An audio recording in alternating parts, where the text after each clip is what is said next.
What's up, guys? It's your boy Keep It Real MMA. I just wanted to make this quick video.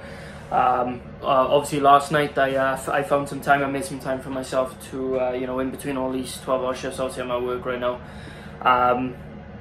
I found some time in between when I was in the house, and I managed to make the card breakdown.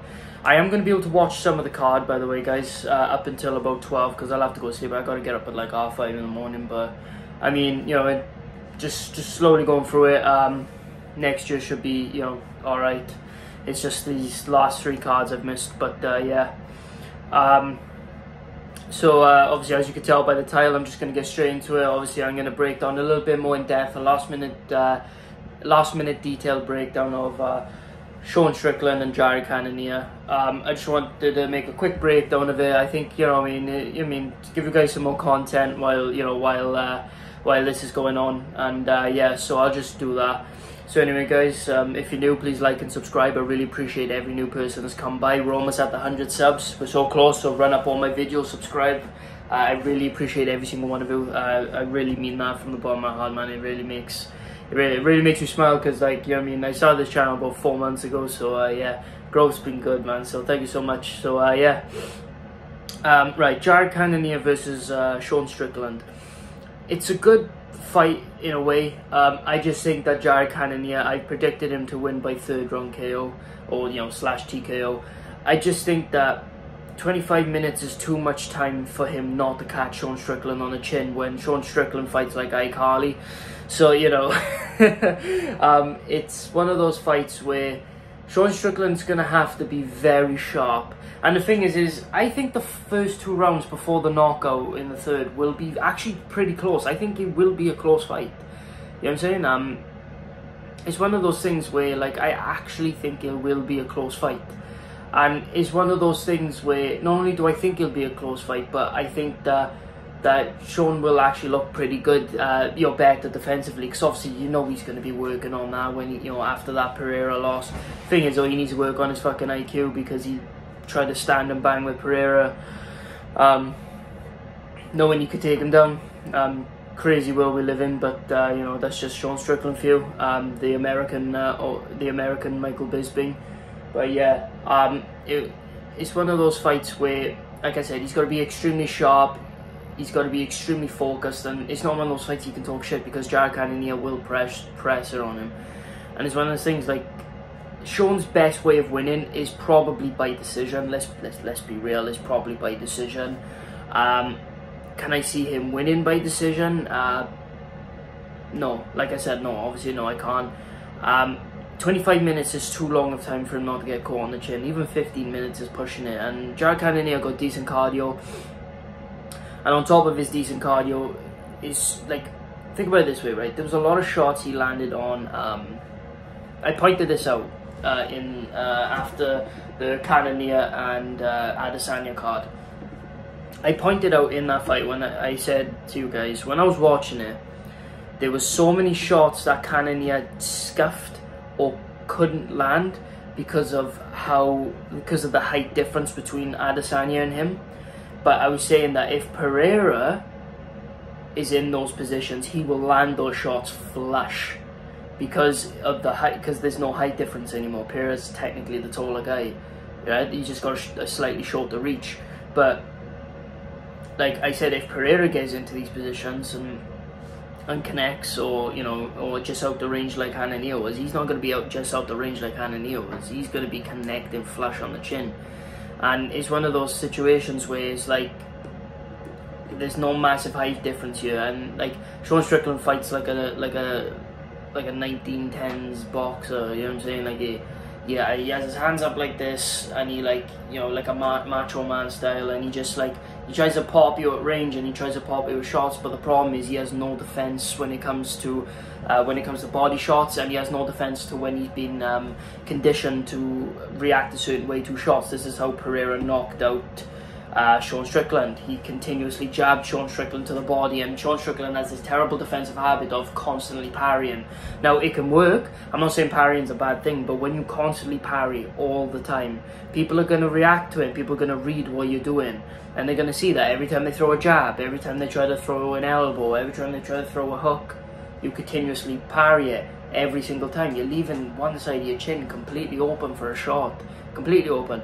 And it's even worse in MMA than boxing, because if I throw a 1-2 and say like you slip the 1 and then the 2 you like parry, in boxing that's it, right? Okay, that's great defense. It's the same as like the Philly shell. Yeah, it's a great defense. But the problem is in MMA you can't be doing that shit, because if you slip one and then parry the other one, they'll just go, okay, head kick straight up to your head, your high kick straight up to your head. You know what I'm saying? And it's the same with the Philly shell. The Philly shell can work if you don't overdo it, because Bobby Green's very good at it. But the problem is, if you continuously do the Philly shell all the time, you know what the person's going to do? They're just going to blast the fuck out of your legs. Just blast the fuck out of your legs with massive leg kicks. And it's one of those things where, like, with MMA, there's little room for error, especially with the 6-ounce gloves. There's little room for error, and the fact that Sean Strickland has been KO'd more than once in his career, it's one of those things where it's like, if Cannonier connects on those shots, right, like, I don't think he has as much power as Pereira does, but he has hella good power, and he's shown that against almost everybody that he's fought, except for Adesanya. But like I said, there's no height there's no massive height difference here. So Cannonier is going to be able to land these types of shots on him, and I just don't see Sean Strickland, especially after being KO'd by someone like Pereira, I don't see him being able to take these types of shots. I really don't. Like, it's just one of those things, I really don't see it happening. It's one of those things, like, it's sad to say, because I actually like Sean Strickland. I want to see him at press conferences, because I think he's funny as fuck. You know what I mean? Sorry guys. I think he's funny as fuck. I think he'd make every press conference 20 times better. He's just the ultimate, he's just ultimately class at it. I mean, I wouldn't even mind him moderating press conferences. He's just funny as fuck, bro. And like, a lot of people like to hate on him, but I think he's funny as fuck, man. You know, fighting is his therapy in a way, innit? But yeah, it's one of those things where, like, I'm sadly gonna have to see him lose. I honestly think Cannonier's gonna blast his chin. I just, like I said, it's too much time for him not to connect. Too much time. And Cannonier's gonna do this thing where Sean Strickland likes to come out slow, he likes to come out technical, and he likes to come out very, believe it or not, very calculated. Now, but the problem is, right, Cannonier does the same thing, depending on who he's fighting. It depends on who he's fighting, but overall he likes to come out very, paced, and he likes to come out very slow too. Now this can work in Sean Strickland's favour, but the problem with this is that it's not going to work out in his favour, because it's one of those situations where Cannonier's not going to be trading jabs with him or trying to get it on the inside. What's going to happen is Cannonier's going to be blasting the fuck out of his legs, and Sean, believe it or not, relies a lot on movement when it comes to forward and backwards. And he moves forward and backwards a lot, and it's going to be hard for him to enter and exit and then re-enter when his legs are getting chewed up by Cannonier. And Cannonier has hard leg kicks, man. Like what he did to Anderson Silva was crazy. So it's one of those things where it's like he's got to pick his poison in a way, but at the same time, like, at least he doesn't have to worry about a takedown or anything like that. But it's one of those situations where, man, if he connects on his chin, the power is going to be too much and he will go down. And it's one of those things, like, it's sad to see, because like I said, I want Strickland to win this fight. I really do. I want to be wrong. But where does Strickland win? Because Strickland's a momentum fighter.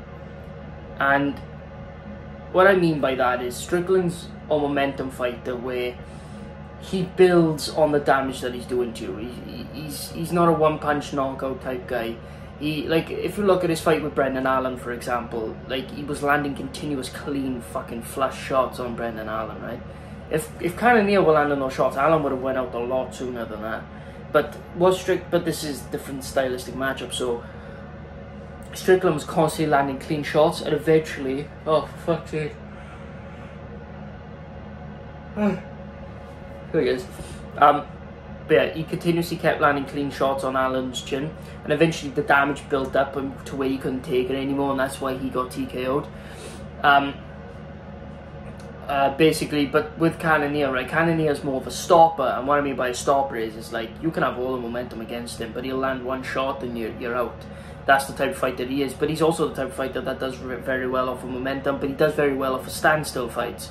And the thing is, right, he does very well off of standstill fights, and the thing is, it's like, if he doesn't allow Strickland to get momentum, how is Strickland going to beat him? Because Strickland's going to have to be, not perfect for 25 minutes, but perfect for 25 minutes. I mean, he's like, it's one of those things where it's like, if he gets connected on clean, man, he's going to go out. And it's one of those things where it's like, yeah, he can build momentum, but even if he starts building momentum and Jared Cannonier doesn't stick to the game plan, Jared Cannonier is a stopper, so he can still end the fight at any moment like that. Strickland's not going to TKO Cannonier, in my opinion, unless he gasses out Cannonier over the 5 rounds and manages to you know, put him out that way, or maybe win a decision. But Cannonier can go 5 rounds. He proved that against Adesanya. I know it was a stupidly slow-paced fight because of Adesanya, but at the same time, man, like, you got to think of it as like, Strickland's going to slow it down himself.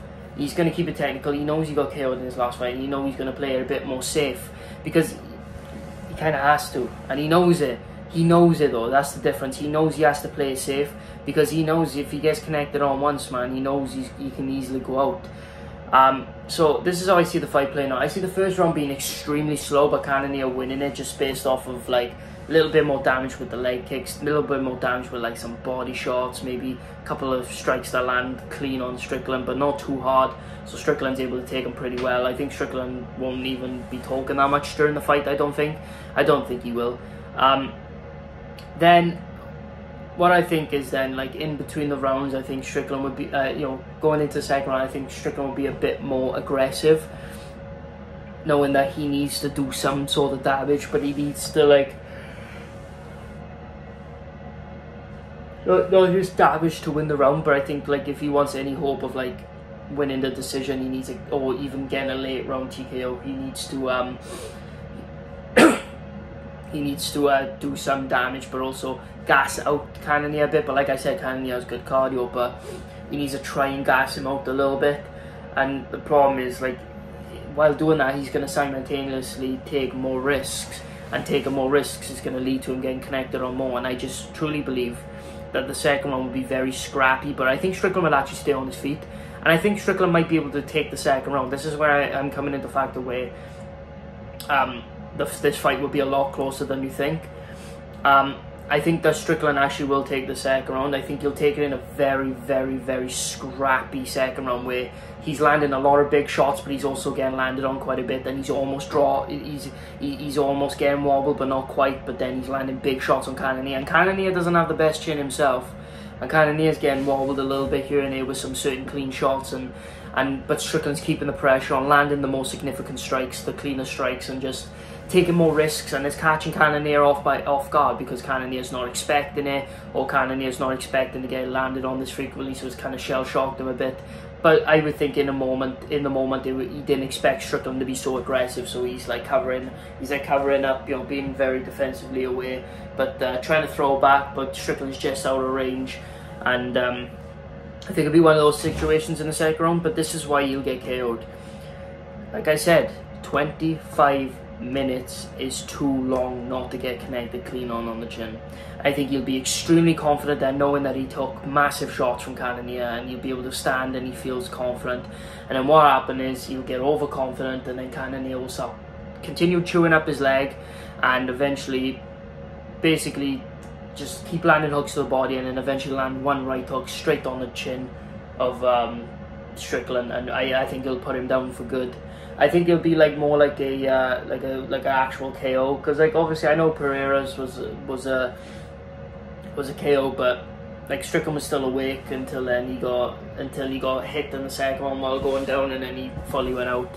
I think Cannonier's first shot will just put him out. I think it's just the situation and the fact that Strickland's proper going for it, and I think it'll add to the momentum, because I feel like not only would it just be a right hook after going to the left of the body, I think it'll just be more like Strickland will kind of like lunge in more, so put more power on it, boom, put more momentum on the shot, which will put him down for good.